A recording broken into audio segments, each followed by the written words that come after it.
Hi, everyone. I'm excited today. I have Janeisa Kaplan with me that went into real estate 6 years ago, and I'd like to do just a short interview and ask Janeisa how she got involved and why she is so passionate about what she does. So, Janeisa, welcome. Hi, thank you so much, Paul. Yes. Glad to be here today. So this is great. I think that, you were worried about coming on. Isn't it nice and casual doing It really is. Yeah. And we have a great editor for our podcast. So anyhow, so 6 years ago, tell me what you did prior and what happened to make you go into real estate. Okay, so I started working retail at 16 years old. So my background is retail. So it's customer service management and all those things. 16 you started? Yeah. So I worked with Stop and Shops from 16 to 19. Then I went to Staples from 19 to, many years after that. And then I think it was my first son. Like I was a manager and I was working about 70, 80 hours a week. And I've got this little boy at home, and now all of a sudden I'm going 36 hours without seeing him. Oh my gosh. And I said, you know what? Something's got to change. I can't continue to do this anymore. I have to do something else. So I worked with insurance for a little bit. Okay. I found out that nobody likes insurance. Everybody's really mad at you because they've got to spend the money on it when they want to. And I had to try to list my condo, and it was upside down. And I had some really great agents call me, and then one of them called me up and said, let's have coffee. So we started talking. She agreed that my condo was upside down. Yeah. And at the end of that conversation, she goes and she said, you speak Portuguese, you speak Spanish. Yeah, big, huge, and huge. You are, so gregarious and outgoing. Have you ever thought about going into real estate? And I said, what's funny? My manager, my mentor, who hired me at 21 years old and promoted me before I turned 21, used to say all the time, you'd be a great real estate agent, because his daughter was a real estate agent. Yeah. So I told her, I would love to, but I really can't cut the cord financially just yet. Yeah. And she said, you know what? I really, really like you. Let's stay in touch, because I think that there might be something in my office that we can turn into. A month later, I became her full-time assistant, got my license, so became a full-time licensed assistant, and from that became a buyer's agent, because I realized that I like to be in front of people, not in the background. And I just fell in love with it. I found what I'm supposed to be doing. So let me back up here. Mm-hmm. How old were you when you had your first child then? I was 26 years old. Okay, you were so you'd worked retail that whole time? Oh yeah, 10 years there? For 12 years, yeah. Wow. Okay. So 6 in one company and 6 in the other. Yeah. And just kind of climbed up the ladder, And the next step was either become a store manager and work 100 hours a week. Right. And you're limited. Or get out, So it was one of those things. I can tell something already. I mean, I just met Janeisa, but you have a lot of energy, so I could see why you would. Yeah, and definitely. you were pretty dedicated to stay 10 years in retail. Oh, yeah. Think about it. Absolutely. So you're steadfast. You can stick to something. Oh, yeah. And go with it. Mm-hmm. So you took the plunge and you got into it slowly though. You became an assistant? Is that what you said? I became an assistant. And then how did you make the leap from assistant into sales? Because I loved it. Yeah. I was kind of like an assistant, showing assistant type thing. So I was taking clients out. I was speaking to people all the time. And very quickly, she observed that I was really good at it. I was a natural at it. Yeah. And I observed that I loved it. I was natural. It came so easy to me, right? Yeah. Clients loved me. They wanted to come back and see me. Yeah. So that was really a tough decision, because now you're going from having a salary not to having a salary, right? Yeah. And my husband at the time was doing okay, so I was like, all right, this is the right time. So I became a buyer specialist for her on that team. Did phenomenal that year.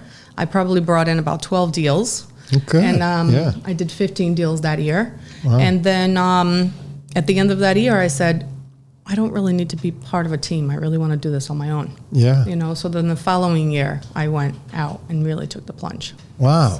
So one of the things I like about real estate is that you're kind of independent on your own. Nobody can tell you, guess what, you're going to make, and nobody can tell you when you have to go do something or not. Do you like that part Absolutely. of it? You do. I do. I really do. And you know what? In the beginning, that's really tough, because you know what? It takes a lot of discipline. A lot. It takes a lot of totally discipline. Agree. It takes 100 times more discipline for you to work for yourself than it does for you to work for somebody else. You can put an alarm on. You know you've got to be at work at 8 o'clock in the morning. You've got to be there at 8 o'clock in the morning. If you're working for yourself, you've got to make yourself. Right. I always have to be there early. Exactly. So you should be there earlier than everybody else. But one of the things that when I went into real estate and I was getting married, and this goes back 33 years ago, I told my wife I was getting into the business of interruption. And it has been the business of interruption, but the more successful you get, now it's kind of like I can pick and choose. Correct. And when you get to that point where you can pick and choose, and obviously you have to be really good at communicating and getting them to feel that they're that important. But if you have, is it a son or daughter? Yeah, I have 2 sons. But if your son has an event, it's more important you go to the event than you take the real estate. Yeah. So as long as you can communicate that they're more important, but then again, you got to go to your event. Absolutely, yeah. Yeah, because you get calls all the time, right? Well, and that's the thing. Yeah. I mean, that's again the other challenge about it. I think when people get into real estate, they have this preconceived notion that's like, oh, the flexibility, right? Oh, this is great, it's so flexible. I make my own hours. Well, guess what? You can be working 24 hours a day. That's right. If you don't put some boundaries up, right. You know? So it's really being able to communicate that to your client, setting standards, and making sure that you're saying, okay, you know what, it's 8 o'clock at night, I don't pick up my phone anymore, right, at 8, unless it's really a critical emergency.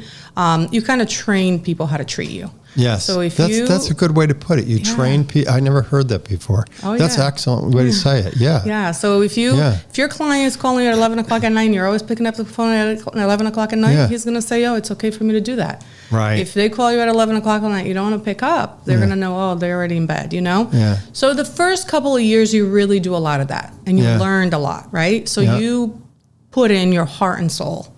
And sweat and tears. And you pick up the phone at midnight. You pick up the phone at 1 o'clock in the morning. I've been on the phone with mortgage brokers until 1, 2 in the morning trying to close a deal, you know?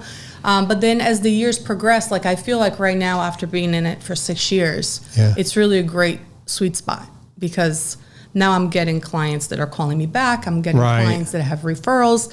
And my passion about it is that I really truly believe that real estate is a way to build wealth.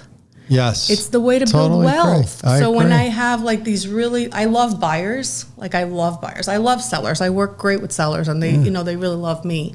But I just want to teach them how to become more and do more, right? Yeah, it's funny that you say that. Yeah. So I've actually had lots of clients call me back and say, hey, remember how we talked about, you know, this is my first house. Now I need to be investing.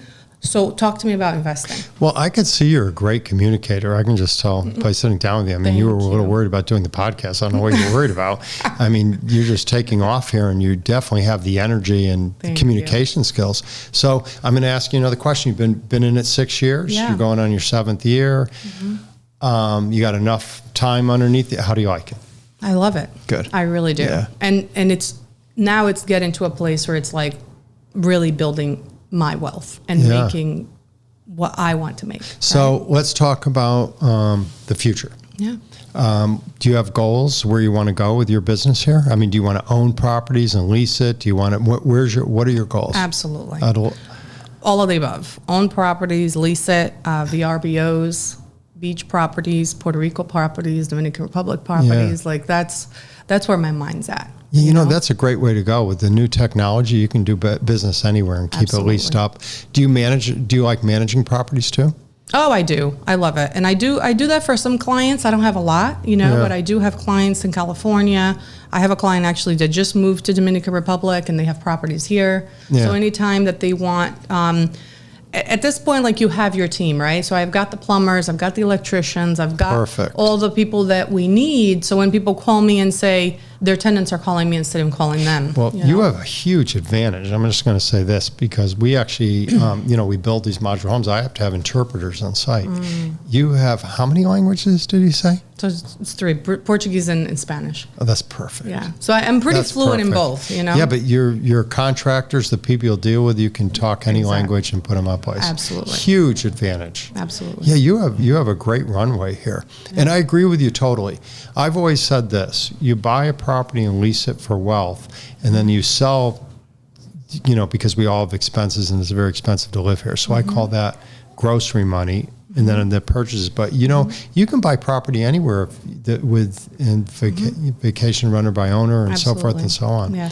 What you're saying, what is the goal? The goal is passive income, where's the passive income? So that's like where I'm looking at. Well, you know. Well, I have no doubt you're going to be successful in what you're doing, just based on the short time that we've spoken here, and I'm really excited for you. You're going to do great. Thank you so much. I'm excited. I'm going to end this now, but I just want to say thank you for doing this. Absolutely. I don't even think he has to edit it. Thanks for having me. This was actually a lot of fun. It was a lot of fun. I was so nervous. I'm like, what do you mean I'm doing No, it's, you know, what's interesting is that depending on what we wanted to do with this, Justin could send this out to as many people as you wanted to. It might be nice for your Facebook or something like that, so people know what you're doing and how excited you are about what you do. Yeah. And your skill set is amazing. There's no doubt. I mean, there's a certain demographic of real estate agents like in the area, and I'm just going to say younger than our demographic, but not only are you younger, you've got the three, you know technology. I know that because we just talked. Yeah. But then you have the skill set of the